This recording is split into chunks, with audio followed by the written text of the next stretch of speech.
SSN news में बलीकार ख़बर शामिल कंदा हलूं। जामशोरे मां सऊदी अरब खां नायाब नस्ल जे जानवरनि जो शिकार करण लाइ आयल अरब शहज़ादनि जी गाॾीअ सां 7 रोड ते हादसो पेश आयो आहे, जंहिं जे नतीजे में 3 अरब शिकारी ज़ख़्मी थी पिया आहिनि।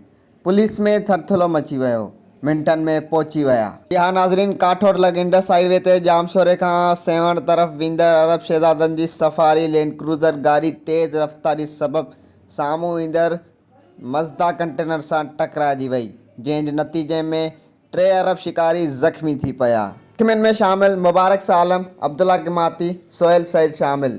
वाक़िए थियण बाद मोटरवे पुलिस तर्त ज़ख़्मी खे लम्स इस्पताल जामशोरो मुंतक़िल कयो, जिते 2 अरबनि जी हालत ॻणती जोगी ॿुधाई पई वञे। ज़ख़्मी सोहेल सईद खे कराची मुंतक़िल कयो वियो।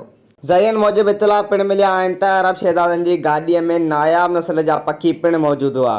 कंहिं जाइ ते शिकार पखियुनि जो शिकार करण लाइ वञी रहिया हुआ, जंहिं वक़्तु हादसो पेश आयो।